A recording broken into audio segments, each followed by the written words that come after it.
Hello, JBS viewers. I'm David Harris, host of Defending Israel. As I record this commentary on Israel's preemptive war against Iran, events are still unfolding. President Trump just last night left Calgary, where he was attending the G7 summit, in order to return to Washington because, as he said, big decisions lay ahead. We don't yet know at the time of this recording what those decisions are. And meanwhile, Israel continues its operations in and against Iran. But in the meantime, it's not too soon to offer some thoughts in the midst of this defining war. And regular viewers of JBS will recall that on more than one occasion, I've talked about enduring lessons of the 20th century, in particular the years leading up to the Second World War. And I want to remind us of four key takeaways from that period, because I believe they offer us a framework for looking at events today. The first key takeaway was a collective failure of imagination, beginning in the 1920s, continuing the 1930s, by too many otherwise credentialed people of goodwill, people in political office, people in the media, people at universities and think tanks, people in Britain and France and the United States and elsewhere in the West, all of whom failed to understand who Hitler really was, that Hitler meant every word of what he had said in Mein Kampf and on the streets of Munich and elsewhere. They couldn't wrap their minds around it. And so they presumed that if Hitler ever achieved power, that he would put that aside and turn to the immediate challenge of collecting the mail, picking up the garbage, and the other duties of government. How wrong they were. The second lesson was the lesson of appeasement. Again, of those, in many cases, people of goodwill, credentialed people, who simply thought the best strategy to confront Hitler was to appease him, to find out what he really wanted, and to the extent possible, to try and satisfy him.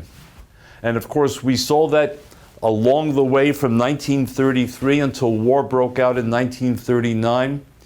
They appeased him, they turned away, they averted their eyes as he violated the provisions of the Versailles Treaty and the Kellogg-Briand Treaty, as he grabbed Austria, as he gobbled up Czechoslovakia, and they still thought they could find the right price.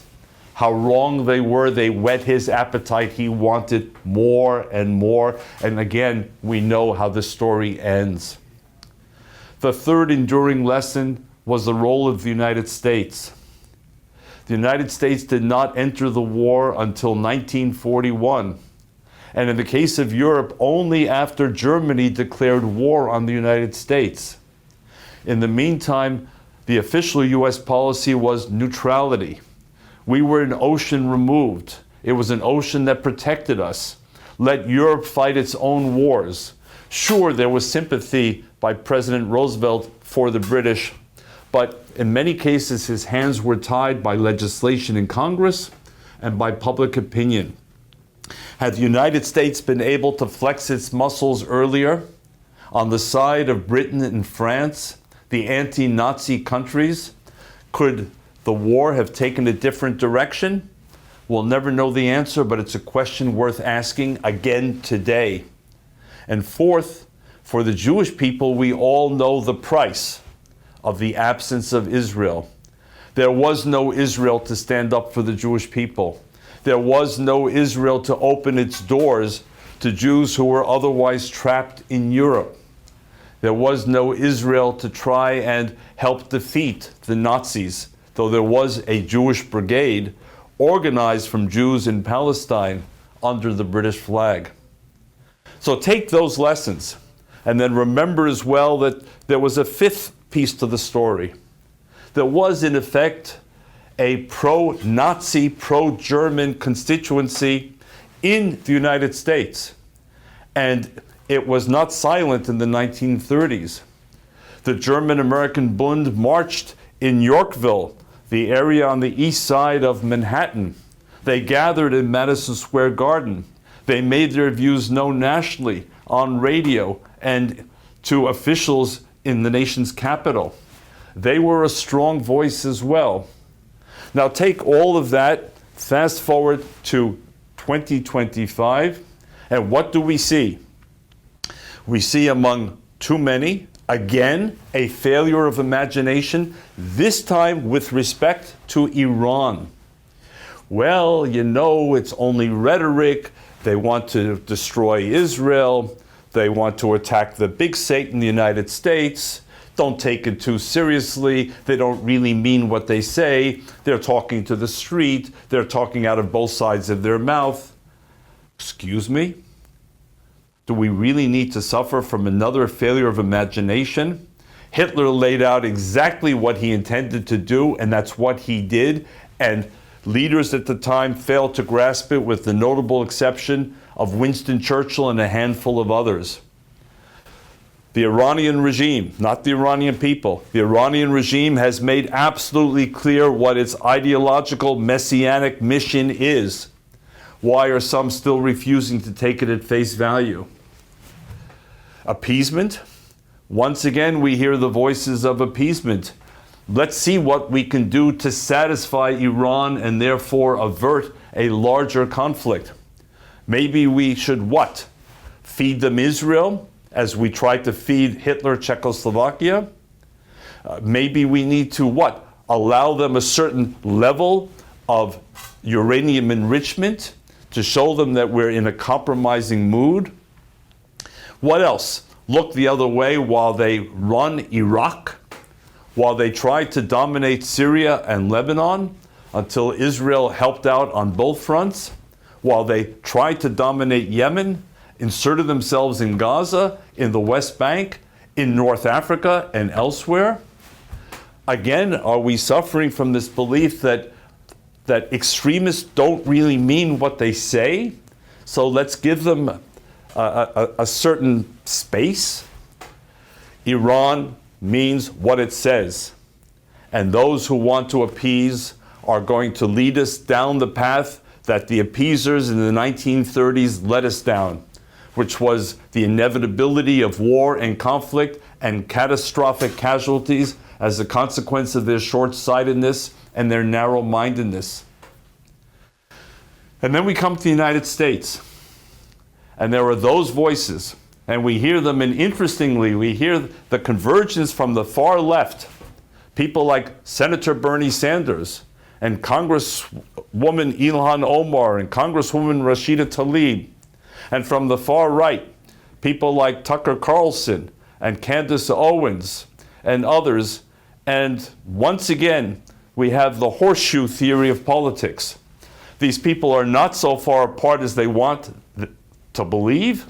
They actually, in a way, come very close to one another, whether in their admiration for Iran, or perhaps it's simply in their antipathy, their hatred for Israel and for the Jewish people. But whatever it is, they're in the school that says, leave Iran alone. Or in the case of Senator Bernie Sanders, who says, this was a war begun by Israel, not a war begun by Iran. Are you kidding me? This was a war begun by Iran against the United States, Senator Sanders, beginning in 1979. Is there an American interest in this war? You bet. You want to frame it as America first? Fine. America since 1979 has been at war with this revolutionary regime in Iran, the regime that kidnapped over 50 American diplomats and held them hostage for well over a year. The regime that has killed directly and through proxies hundreds of Americans, whether in Lebanon, whether elsewhere in the region. This is a regime that tried to assassinate the President of the United States. This is a regime that tried to assassinate Iranian dissidents on American soil. This is a regime that planned to bomb a famous restaurant in Georgetown. This is a regime that has said repeatedly, death to America, Death to the great Satan has burned the American flag. So to the appeasers out there, to the admirers of Iran out there, you're forgetting something very simple. This is in America's core, fundamental national security interest to see this regime defanged, this regime stripped of its capacity to create global mischief, this regime capable of inflicting damage on America and on our allies in Europe and the Middle East. So President Trump comes along in round two for him, and after how many years, 40 plus years of American leaders talking and vowing to stop Iran and all of this mischief against America, now we have a leader who says, I'm going to do things differently. I gave Iran 60 days to negotiate. They didn't take me seriously enough. On the 61st day, Israel went ahead in a preemptive strike, and I told the world, Israel is doing what it needs to do. I'm not going to stop them. And now the president goes further and leaves American options open and says, maybe Iran, you still haven't gotten the message. Maybe you think that the appeasers and the Iran cheerleaders will somehow ultimately prevail. They won't, because I'm a different president. I'm not President Obama regarding Iran, nor am I President Biden regarding Iran, nor am I, in fact, the Donald Trump of round one. I'm different. I understand this is a defining moment. We have an opportunity to bring the Iranian revolutionary regime's nuclear aspirations and global threats to an end. And that brings me to the final piece of the story, Israel. God bless this extraordinary country of fewer than 10 million people, a country the size of enormous New Jersey or mighty Wales, 2/3 the size of Belgium.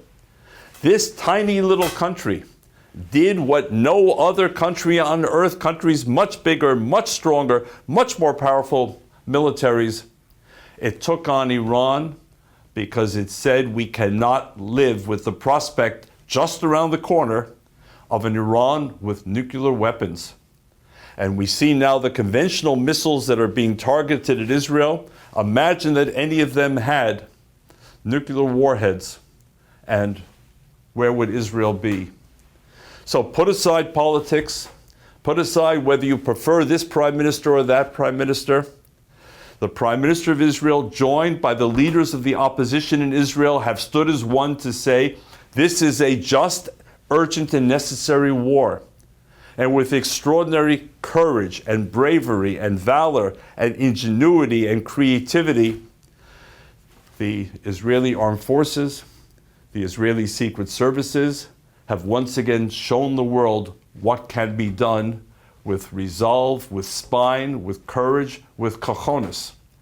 And the Israeli home front, sheltered, time and again, day and night, with children, with the elderly, with the disabled, has said, this is not something we welcome, but this is something we understand must happen now to defend our country, to prevent Iran from crossing the threshold, and again, a remarkable case study in resilience. So fast forward for a moment. Imagine a world in which the Iranian regime has been defanged. Imagine the Abraham Accords expanding. Imagine greater peace. Imagine the Kurds being able to live quietly. Imagine the end of the proxies of Iran creating such mischief all over the region. That's the alternative. That's the moment we're at now. I pray America will make the right decisions. I pray for the security, the success, and the peace of Israel. And I say, as I say each week, Am Yisrael Chai. This is David Harris for JBS.